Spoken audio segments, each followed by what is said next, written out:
The landscape of just becoming an architect and just having that title is starting to fade a little bit.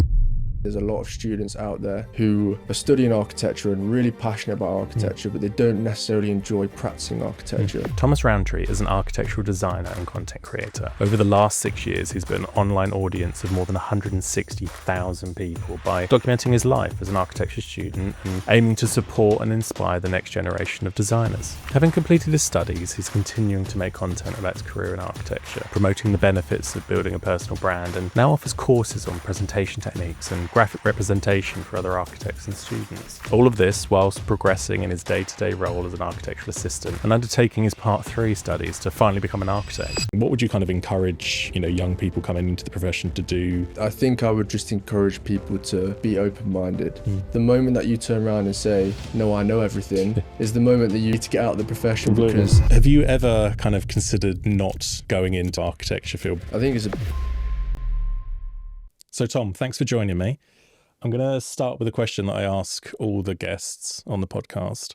Why architecture? What is it about architecture that keeps you going, keeps you coming back for more? Brilliant question. My answer will probably change and has changed over the past few years, and it's evolved and developed. I'd probably say architecture for me, it's about the multidisciplinary potential and the interlinking between the many different creative facets that link with architecture. You've got things like graphic design, interior design, landscape design. You've got media, you've got movie, you've got social media, for example. And I think that exploration and the crossover is just, it excites me. And I like the exploration that comes with architecture. So yeah, ask me in 6 months and that will change maybe, but for now, that's probably my answer. Yeah. And do you find yourself being able to use all of those different things? Because obviously people talk about a career in architecture, and like you say, you learn a lot of different aspects of, creativity and understanding a problem, being able to solve a problem. And obviously you then kind of go into practice and, maybe you're stuck doing area schedules and stuff. But I suppose it's kind of an interesting kind of thing about your career, for example, that, you have been able to go down these different routes and, you talk a lot about visual communication, you talk about, the media side of things, YouTube and creativity and social media and things like that. Your career kind of looks like you're exploring all of those avenues. Yep. Would that be fair to say? Yeah, and I try to keep it fresh and unique and kind of change things up, because for me, I think architecture is such a massive profession. It extends into everything that we do. I think architecture impacts everyone in their life in every different way. So for me, I want to explore that as best as I possibly can. Yeah. I think often we get confined to the title of the architect or the role of an architect and what we do. We produce drawings, we sell ideas to clients, we build buildings. But for me, I think I try to avoid calling myself specifically, obviously I'm not quite an architect yet, but when I get there, I try not to kind of pigeonhole myself into a particular name or a title, because I like to explore design and my interest is in design. And so I try my best to explore as many different things as possible, sometimes probably spreading myself a bit too thin. I know the feeling. But I think the beauty of it is that we all have the opportunity, and I think architecture and the kind of transferable skills that it presents and teaches you, particularly communication, which lends into things such as social media and marketing, which is obviously really key. Communication is the most fundamental component to, personally, I think it's the most fundamental component to architecture and to marketing. So, I mean, I find it really interesting and I try to explore as many avenues as humanly possible. Obviously, day to day at work, it's slightly different. And so that's why I think social media is obviously also a kind of creative outlet for me, where I can go home and I can explore things and push the boundaries and turn on a camera and talk through my ideas and my thoughts and try to kind of think through architecture. I think it's fascinating, and I think social media is obviously something that I've explored for 8 years now, since I was 17 years old, which is crazy to think, but I think there's a really interesting discussion with the overlaps with architecture in these industries. Yeah, completely. What was it about architecture that kind of got you interested? What was the kind of early influences and, you know, things at school or things in your sort of early childhood that kind of led you onto this kind of career path? I think I'm probably going to say the same answer as probably everyone else said. Lego was one thing. Obviously, I think when I was really young, I really loved building Lego. It's obviously the same old story that everyone would tell you, but it's actually a really important thing because most architects experience that. Obviously, almost every year I'd get Lego for Christmas. I'd spend probably 8 hours of that Christmas day just building Lego. And even though these Lego blocks are just small plastic pieces that you're just putting together, obviously someone, I think at some point said to me, "Oh, I think you'd be a really good architect," or something like that when I was probably maybe 5 years old, which obviously stuck with me. And I think when someone tells you that at such a young age and kind of plants that seed in your head, it kind of thought, you know what, I could probably do that. And then as I've grew older and older, and as I've got through kind of school, and I realized that I really enjoyed art, I really enjoyed graphic design. Right. And so it all kind of lent itself quite nicely to architecture, and it kind of just landed in its place really for me. But what's really interesting is that for me, I didn't have anyone in my family who was an architect. I never really knew anyone who was an architect. I had no kind of preconception of what architecture was, what the profession was like. So when I went into architecture school and I kind of signed up to university, I went into it completely blind. I had absolutely no idea what I was going into, which I think in many ways was a bit of a blessing, because I went in with no preconceived ideas. I went in with no idea what I was going into. I even remember my first week at architecture school, I think someone asked me, "Who's your favourite architect?" or "What's your favourite building?" And I generally didn't have an answer because I knew nothing about architecture. Whereas pretty much most of the people there had a favourite architect. They'd visited various places. They had a background with their family who's an architect. So when I went into architecture school, obviously it was quite a shock, and I didn't quite realise what I was going into. But at the same time, it was quite a kind of, I think, a benefit for me, because I went in with full creativity. I wanted to explore things, and I think it kind of worked out in my favour. And I think that's kind of what's lent to my now exploration of creativity and trying to explore different things, because I'm constantly trying to push the boundaries of what this is and what this industry and profession brings. With that in mind, obviously you starting a part one course, at what point did your sort of YouTube journey start with that? I know I was looking at them last night. Your early videos focused on sort of fitness and things like that, and obviously your interests at the time. Yeah.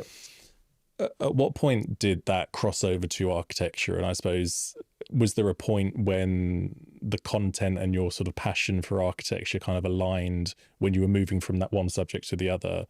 And then I suppose just on top of that, how was that sort of time navigation thing at university, for example, and you know, a time that people feel so much under pressure to be able to be putting your creativity onto another thing as well? Yeah, obviously, as you mentioned, I started making YouTube videos because I was passionate about fitness. And the reason why I got into that is because when I started training and getting into fitness when I was 16 years old, I watched a lot of YouTubers at the time who vlogged their day-to-day life. They vlogged their journey through their nutrition, through their training, through all of the different businesses that they were building, through social media and all of these products that they were building. And it fascinated me. I really thought it was interesting. Obviously, I looked up to these people because I wanted to kind of get to that level in terms of their physique or their strength or whatever it was. And so when I started architecture school, when I got to architecture school, and it was obviously all a bit of a shock because I had no idea kind of what I was going into, there was times where I was looking for that kind of help online. I was looking, okay, if I've got all of these people that I follow in the fitness industry who are all kind of posting these vlogs and day-to-day lives and taking you in the behind the scenes, I wanted to find that in architecture, and there wasn't anything. And it was a kind of eye-opener, like, why is no one doing this? Like this would be a really great thing that people would kind of benefit from. Now, at the time, I was making fitness videos, and I was quite persistent with it. I was quite set on, I wanted to become a kind of fitness guy or content creator. And I think there was a kind of a point where one day I was working, basically it got really busy at university. There was a deadline approaching, and I thought, you know what, why not do I just film a bit of my life in architecture school, just to give a bit of an insight into my journey, and also just to switch up the content a bit. So I put together a day in the life of an architecture student. I put it out around November time, and straight away it took off. And what I probably hadn't quite realized at the time is that I kind of tapped into something that wasn't quite being fleshed out yet. And obviously through my own kind of avatar, I guess, through my own experience of looking for this individual who would share the behind the scenes of architecture school, I kind of did that myself by creating. So I kind of put myself in a position of, this is what I see could be valuable, and what I think people would find value in. And I end up stumbling across that. And it did really well. And I was a bit like, whoa, wow, maybe I've got into something do a here. bit more of that. And interestingly though, I didn't clock on to maybe I should do more of that, because I was still persistent. No, I wanted to do fitness, Oh, I just want to do fitness. And over time I would occasionally, I'll just film an architecture video. I need some views. Let me just film an architecture video. And it would do well again, and it would do well. And then over time I started to realize, okay, fitness is a very saturated world. There's a lot of content creators out there that are showing their physiques or their training programs or eating routine, etc. And so I thought, well, why not try and pave a way in architecture and try and kind of create this space that I've realized I've kind of stumbled upon, and that has actually triggered some kind of interest. So it was only really till 2020 that I then thought, okay, you know what, I'm going to switch full time from fitness into architecture. And so I was doing 2 or 3 videos a week, every week for, I think I did 2 or 3 videos a week for 5 years on YouTube. So I was pumping videos out. I was doing a lot of vlogs. These vlogs were 5 to 10 minutes long. Some of them really chopped up and kind of nicely produced. Some of them really just kind of setting the camera up and talking away. And yeah, I guess that's how it kind of transitioned over. And one thing that I really thought was important to me is to document my journey whilst giving value to the viewer. So even though I was talking through, okay, this is the model I'm creating, and this is a drawing that I'm creating, this is what my project is about, I also wanted to say, okay, why I'm doing that, how I'm creating that, and giving some people a bit more of the behind the scenes on, this is what it's like to actually study architecture, because that is something that didn't exist at the time, and I just wanted to give that value. So it's an interesting journey. No, it's a fascinating and parallel. it's not one that is normal, I guess. But I guess I stumbled across it, and here we are. And did you, obviously the creation of those videos takes different amounts of effort depending on what you're doing, sort of thing. But like I mentioned, the time at university is incredibly full on. We all, those of us that have been through that know that. How did you manage to balance those things and prioritize being consistent whilst also not at the detriment of your learning, I suppose? It's a good question, because I think at times I probably didn't balance it very well, and I still do to this day, kind of run myself into the ground. I work quite hard. I've always been quite a hard worker, and I think university is slightly different because you're kind of in control of your own time. As a student, you can decide when you study, when you don't study. I know obviously a lot of the time we don't actually kind of have much control over that. We end up having really late nights, and obviously all-nighters is a very common thing within architecture. So obviously trying to balance the two has always been quite a challenge. But for me, I always put systems in place. I always try and put together a plan. I try to schedule things out. So I always write in lists. Lists is like my best friend. I write everything in lists. My to-do list, whether they're daily, whether they're weekly, whether they're monthly. I try and plan everything out so I get everything down from my head, and I visualize it on whether it's a roller trace, whether it's a sketchbook, whether it's I actually had a a whiteboard in my room at university. So I would write down my week and what I needed to do. And I guess then what kicks in is just discipline. Then once you've put together a plan and you say this is what your plan is and what you want to achieve, it's then just a case of trying to stick to that as best as possible, which obviously at university is quite challenging because you've got social events, you've got lots of different things, which I enjoyed, but probably not enough. I was probably very focused on trying to achieve. I wanted to do well at university. I wanted to build this brand. I wanted to create content. And I think my passion for creating content helped because I was extremely passionate about creating and wanting to build this brand that I'd already kind of put so much effort in for many years. I wanted to keep it going. I saw the opportunity and I saw the slow progression, and I realized that consistency and sustainability was really key for me to continue growing. And although I'd seen very slow progression over a 5-year period, I'd probably gaining maybe 2,000 or 3,000 subscribers a year, which in reality is not that much, but for a student who was really working away, it was quite a significant thing. So for me, I've always had strategies in place. I've always tried to be as efficient as I possibly can, and obviously that comes with doing it over and over and over again. Now, and presumably your sort of background in that training, that's an incredibly disciplined thing to do. So it kind of probably falls naturally for you to, have that mentality, I guess. Yeah, and once you create 500 videos, it becomes almost the system. You know where to set the camera up. You know where to turn the light on. You know what you're going to say, how you could introduce the video. You've got all the presets saved in the Premiere Pro. You drop them into the video. You've got everything set up, so everything becomes a lot quicker. Obviously, originally I always wanted to perfect my videos. Of course, I would create a YouTube video that was 10 minutes long and it would take me a week to make. And then I realized as I was working through it that, okay, I'm not going to be able to sustain 2 or 3 videos a week if I'm putting all this time and effort in.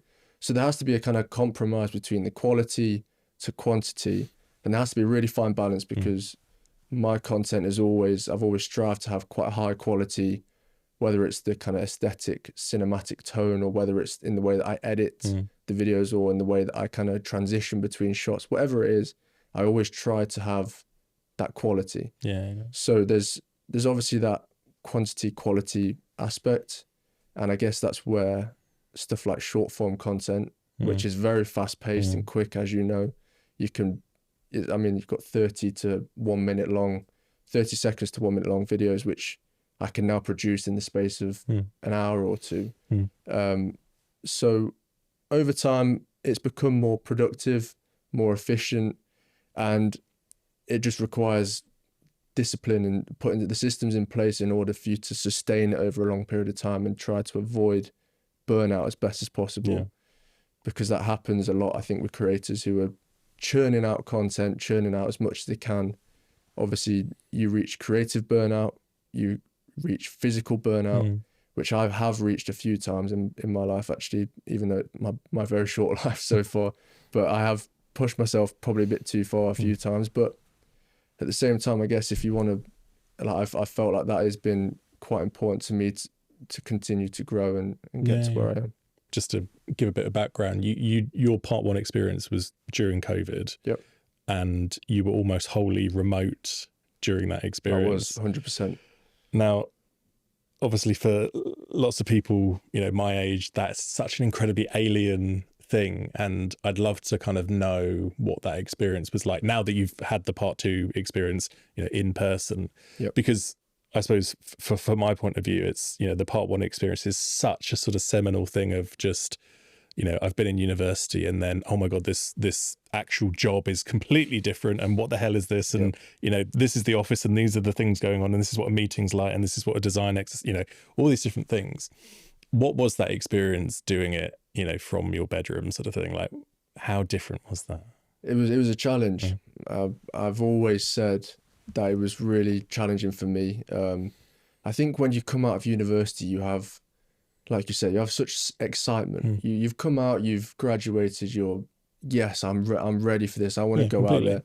I want to explore architecture. I want a job yeah, all of that stuff, which then obviously once I got the job and we went back into lockdown again. So actually when I got the job, the plan was that I was going to move to London. Right.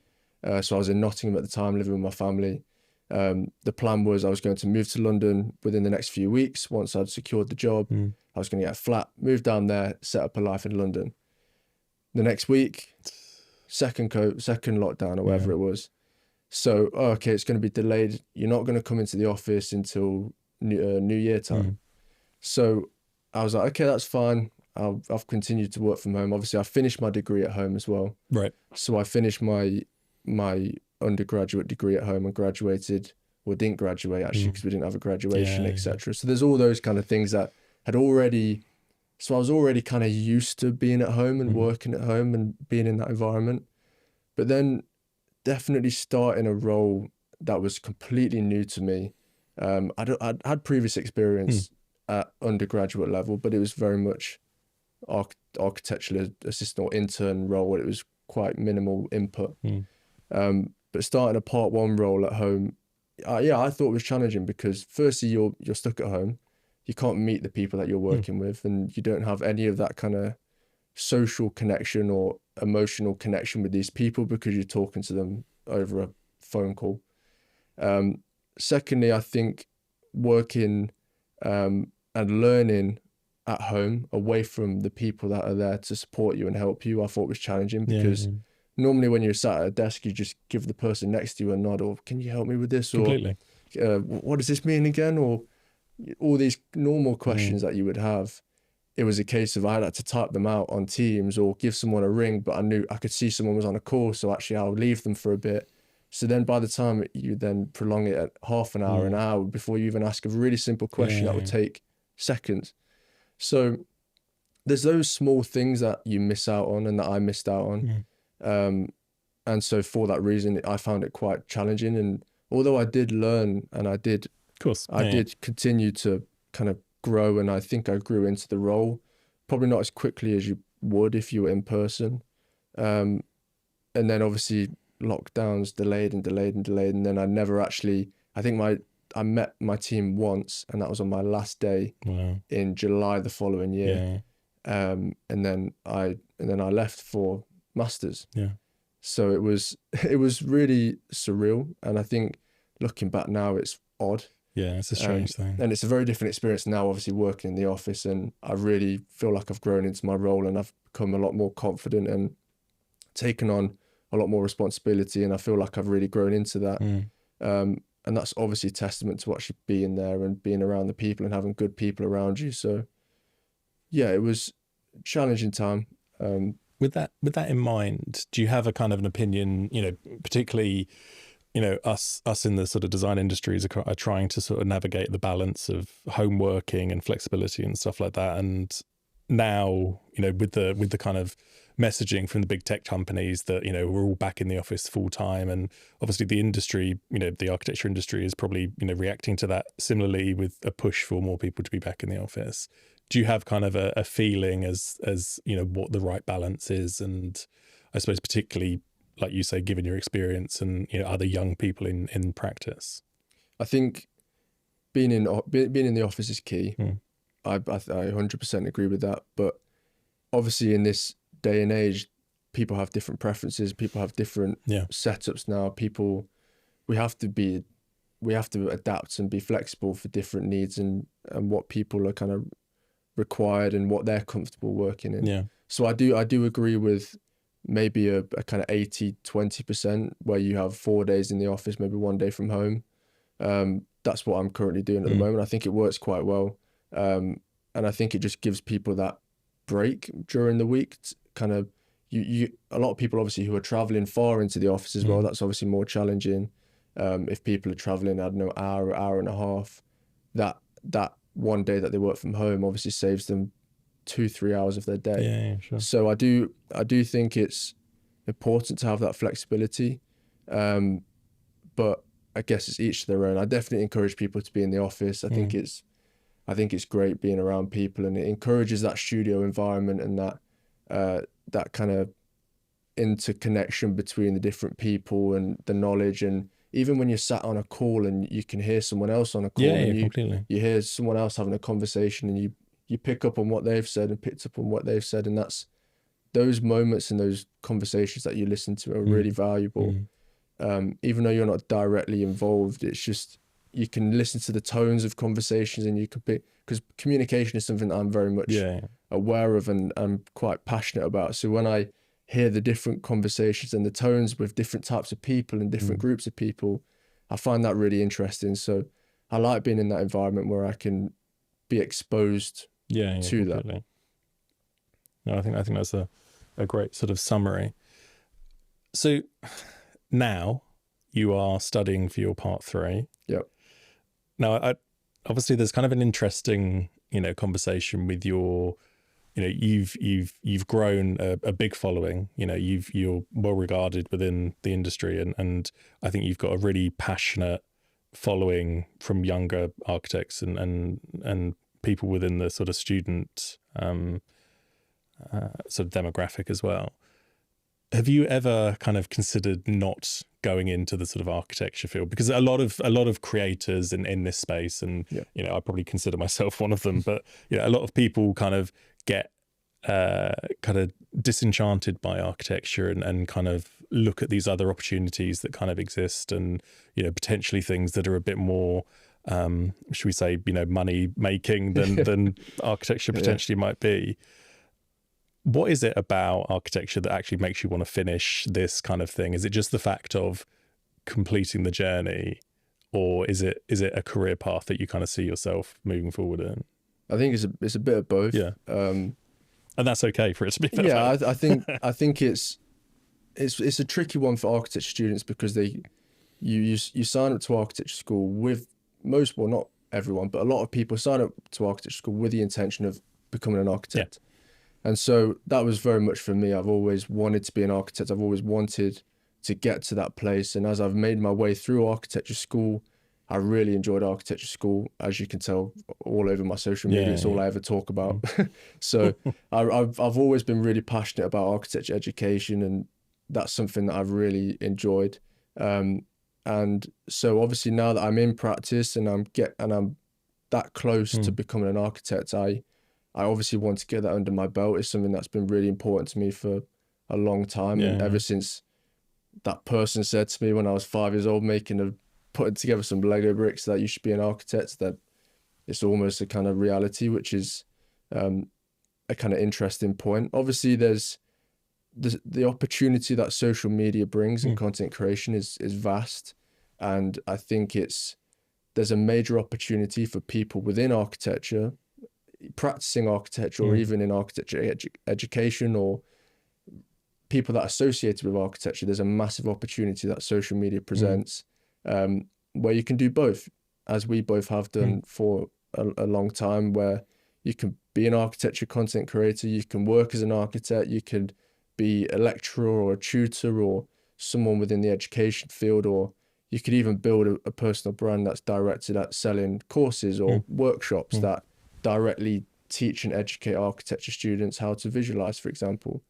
So I think for me, I'm very much open at the possibility of what architecture presents, and that, as I said at the very start of this podcast, that I've always been interested in the multidisciplinary potential and the crossover with all these different industries, and social media is something that I really enjoy exploring.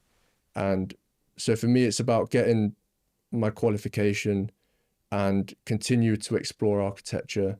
And if that leads me into other directions, and that leads me into other directions, and I want to explore as much as I possibly can. Yeah. I think that's an incredibly kind of refreshing and kind of hopeful approach to it. The idea of the sort of creative entrepreneur that, dabbles in this, dabbles in that, and uses their skills, and each kind of part of their skill set reinforces the other sort of thing. I think that's a really kind of interesting and contemporary way to think about the practice of architecture, not being, like you say, not being so rigid about this is what an architect, this is what they do, thinking about all the avenues and the different skill sets that, we can achieve sort of thing, which is kind of fascinating. And I think it's really interesting you say that, because I think there's a lot of students out there who are studying architecture and really passionate about architecture, but they don't necessarily enjoy practicing architecture.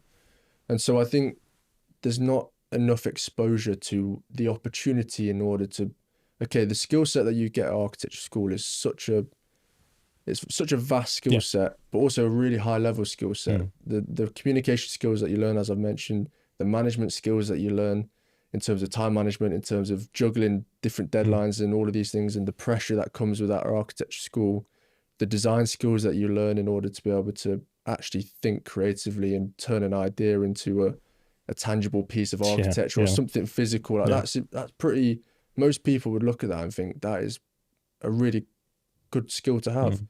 And I think there's all these different skills that many other industries would look at and be like, that is extremely valuable. And so I think the landscape of becoming an architect and just having that title is starting to kind of fade a little bit, which is something that I'm obviously exploring and trying to say, you don't just have to be this, you don't just have to have this title. These are the other options that are available to you. Because I think one thing that students feel is sometimes they feel kind of suffocated in that they're going in one direction, they're being funneled in one direction, but really I'm trying to say, no, look at what you can, look at the opportunity. I think that's a really nice parallel that you were kind of making at the beginning, is you as the kind of, you as the test bed, the guide, you're using yourself as the guinea pig almost, like, and it feels like you're doing that again with this kind of idea of, what is the contemporary practice of an architect, and you're using your kind of self as, the test animal for this, and people can, in that way, and people can learn something from your journey. It's kind of a really, really kind of interesting prospect and a fascinating kind of thing to, I guess, communicate to people. With that in mind, obviously, you're a young guy in the industry, but you've made a massive wave with social media, with personal branding and the different things that you talk about. You mentioned about the value other people in the profession can bring by embracing these things. I wonder whether we could just sort of touch on the opportunities that you see that could exist for, like you say, a practice owner, a young person in the industry, a lecturer, a designer sort of thing. Like, what are the benefits to this idea of building a personal brand and, communicating your ideas, whether it be visually or over video sort of thing? I think the opportunities in social media is just, it's quite unique because the opportunities are endless. And I think specifically for an industry like architecture, where we are so visual and we do communicate through drawing, through visuals, through video, through models, which are all things that I think not only architects and people involved in the architecture profession are kind of interested by, but also the general public. Yeah. And so I think with architecture being such a competitive field, and the kind of the very competitive nature of architecture, and whether practices are competing for work and competing for clients and bidding for competitions, whether you're an individual who is looking for your first job out of architecture school and you're trying to get a position in a practice, whether you're a solo practitioner who is just trying to expand your reach and gain some exposure to some of the work and the expertise that you have. Obviously, social media, the core component and feature of social media is to be able to facilitate conversation and to be able to create connections. You have platforms like LinkedIn, which is directly built in order for me and you or someone else to click connect and be able to make a connection, whether that's over something that you have in common or whether it's not. And so I think for an industry like architecture that is so competitive, I think social media is the opportunity to have that kind of competitive advantage, that interview before the interview. Sure. For both directions, for the individual who is putting themselves out there on social media and is showing their personality and their story and the behind the scenes and their expertise and skill set on social media. If you're building a personal brand around all of those things, when you show up to an interview and someone might have already seen your profile, they might have already seen, okay, this guy's like this, he has this kind of skill set, he has this way of talking or whatever it is. They already have an inkling as to kind of what you are and what you can bring to the table. Yeah. And if the interviewee can also see a practice culture and a way of working and an environment and a kind of design process online, they're also going to be more inclined to say, actually, I want to work for them because I think that looks like a really great space. The office looks great. It looks like everyone's having a good time. It's mutually beneficial for everyone in the industry. And I think it is something that isn't quite being explored to the fullest in the industry currently. And I've always pushed, you need exposure, you need to show your skill set, show your personality, get yourself out there into the world, build connections. Obviously, networking is a major contributor and major kind of asset to social media. I mean, we wouldn't be sat in this room right now if we didn't have social media, because we wouldn't have been able to meet. And the same happens with many other people who are connecting with people across the globe. And social media is extremely unique in pairing up people who might not have ever been paired up with before. And architecture needs to make the most of that. And it opens up those conversations, doesn't it? Absolutely. Like you say, it's not behind closed doors anymore. It's in the public eye, and everyone's open to, there's no kind of barrier to entry sort of thing. Yeah. And I suppose, like you say, we too have kind of embraced that, and we've got to know each other over social media. And, I think from a sort of personal point, I started, we were talking about lockdown earlier. I started posting things on social media during lockdown because I needed a creative outlet, and that was me, making drawings in my free time because the kids were stressing me out, and I needed to do something cathartic and use social media to share that with other people that were interested in drawings that were all over the world, and again, that was opening up those conversations to people I would never have met, but shared a passion of mine. And like you say, being able to open up those doors to that in an incredibly kind of easy thing, in the palm of our hand is, there's so many kind of opportunities in that. And I suppose, like you allude to, architects typically have been quite slow to react to lots of new things. And I think, one of the great things that you're doing is kind of pushing those boundaries. And like you say, going kind of all in kind of helps everyone else along, sort of thing. And I think, just to add on that, I think a really important point is a particularly prevalent idea in architecture is this idea of kind of gatekeeping and gatekeeping of knowledge and holding back your kind of your expertise, or we don't want people to know what we're doing or how we do it because it's so competitive. Everyone's like, we don't want to give anyone away. We want to maintain our competitive advantage. Now, what architecture does is it opens up the playing field. It breaks down those barriers. If people are willing to speak about these things and kind of open up the discord to these conversations like you do yourself, you've got people like the Second Studio podcast who are very open and they have very transparent conversations about the profession. You've got people like Ross Hartland from Initiate Architecture who is literally documenting the process of him creating work as a solo practitioner. These people are breaking down those barriers to knowledge, which is really important in architecture, especially for architecture students who don't have that exposure yet, who the young professionals who don't know what it's like to work or study in architecture. And I think it opens up the playing field. It gives you ownership over what you do, which is also another challenging thing that comes with architecture. So I think it's almost an outlet for architects and for people within the industry. It also opens up the accessibility to the profession, teaching people within and outside the profession what we do, what our value is, what our role is, because I think that's also something that is kind of people are a bit unsure on what we do as architects, and obviously we want to show as much as what we do to kind of indicate this is the value that we bring and this is the importance that we have in and how kind of significant our role is. So there's many, I mean, we could have a whole podcast in itself about social media itself. There's so many facets that I think interlink between architecture really well. Social media and architecture, I think, interlink with their communication, verbal and visual communication, and the kind of accessibility nature of it, I think, is something that we should all be making the most of.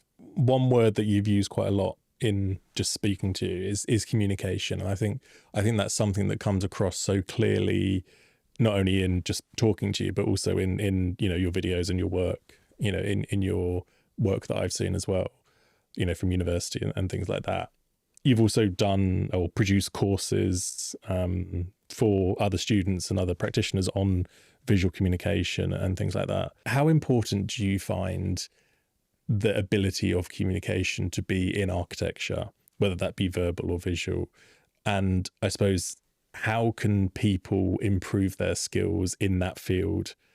Because it's, for me, I mean, I'm much further along in my journey in architecture than you, but one of the really key aspects for me is the ability to communicate your ideas, whether that be through drawing, whether that be being able to stand up and talk about them, which we all kind of learn in university. But the people that really shine in practice and in other kind of areas are those that can communicate. So I wonder what your kind of thoughts are on that. Yeah, I mean, I completely agree. I think communication is probably the most important skill that we have in architecture, because whether it's a sketch, as you say, and being able to even translate a thought onto a piece of paper and sketch that out is a form of communication. Being able to then show that to a client and being able to sell the idea in a clear and succinct way, this is what we think is the solution to your problem. Whether it is, like you say, standing up in a critique, as we all have done many, many times. And I think always the best critiques and the best presentations that I've seen are the ones that are clear and succinct and are straight to the point, but are also visually engaging. So you definitely make a really great point there, that verbal and visual communication come hand in hand. Often, I think in architecture, people just focus too much on the drawing, and they focus too much on the visuals, which I think is really key, because that is our medium. Drawing is our medium, and that is the way that we communicate. But you also want, when someone comes over to you and asks you, okay, what's this project about? Or can you tell me a bit more about what this means? You need to then be able to sell that story, because in every facet and what we do in architecture, whether it's in a call with a consultant and being able to communicate and be able to help them understand what we're trying to do here with the project, whether it's you sat in a tutorial with a tutor and you want to try and not waste their time and you want to get to the point of what your kind of project direction is, whether it's like I say, selling an idea to a client, it is the most fundamental skill, and I think it's really important. And I mean, for me, I've kind of learned communication quite substantially through social media, because one thing that social media has taught me is that you need to be able to capture someone's attention pretty quickly and easily and maintain their attention. So for me, when I create content, when I'm creating content that is 30 seconds long or 1 minute long and I'm talking to the camera, I have to make sure that my first sentence hits hard and that's going to grab their attention, and that for the rest of the video I can add things in there, whether verbal or visual, that is going to maintain their attention and want to get to the end of the video. Now I've kind of used those skills that I've learned in social media marketing and that kind of attention and engagement and viewership of social media into architecture to learn, okay, well, if I'm in a meeting and I have 30 minutes and I know there's a lot to cover here, how can I just very quickly and easily just get through the meeting and say as much as I can, but as best as I can, as succinctly as I can.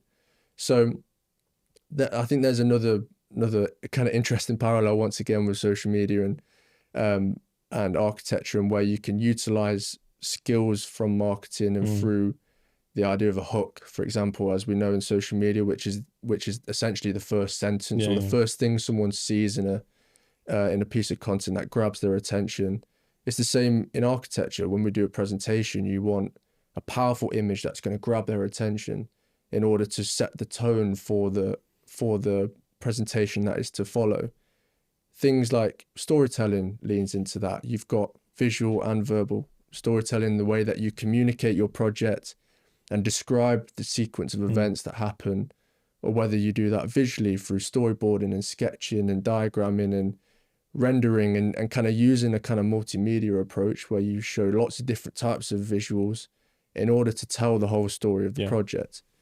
Now, I think these are really important skills, and I think learning these at architecture school is fundamental because it gives you a really good foundation. Because I've noticed a lot of the time when people come out of architecture school and go into practice, they really struggle to communicate and kind of talk through what they're trying, because a lot of the time in architecture school, we're kind of taught to be quite elaborate and flowery. And I always try to tell people, no, keep it simple and succinct. Imagine that you have no time to explain this, and you have to, almost like an elevator pitch.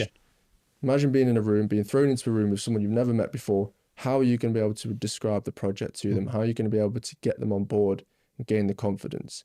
Because we do that many times for our architecture school, where we're thrown into situations, whether it's an external critique who's never seen your work before, they don't know who you are, they don't know what you do, they don't know anything about you, and you have 10 minutes to stand up there and present and sell that idea to that person. And so you need to have all of these different skills of grabbing their attention, talking them through the journey, using a kind of variety of visuals and different kind of visual tools, I guess. And yeah, it's all communication. And I think it's just paramount to everything that we do. Honestly, I love the idea that your YouTube career has reinforced that within your architecture studies, and it's so clear, like you say, the sort of idea of selling a building and being able to convince people of your idea and take them along on that journey, sort of thing. They're all things that are massively important as architects, as the kind of, the leaders of the design team, sort of thing. You're basically selling your ideas and wanting everybody else to come along on your journey, sort of thing. So what do you think other architects and other kind of young people coming into the profession can take from your journey? And obviously, you're probably one of our younger guests that we've had on the podcast, and I think that's probably a testament of how much you've achieved at this kind of, at this age. But you've also done some really kind of interesting and kind of fascinating things, and really kind of used your platform to explore different avenues, sort of thing. What would you kind of encourage, young people coming into the profession to do that kind of either echoes your journey or kind of adapts to maybe new ways of practicing? I think I would just encourage people to be open-minded. I think that is really, and I mean, that's something that I went into architecture school kind of unintentionally open-minded, because I didn't know anything about the profession. Now, I'm not saying that you should go into architecture school not knowing anything about architecture, because that's probably the wrong thing. But my point is that going into the profession and being open-minded and being open to learn and absorb information.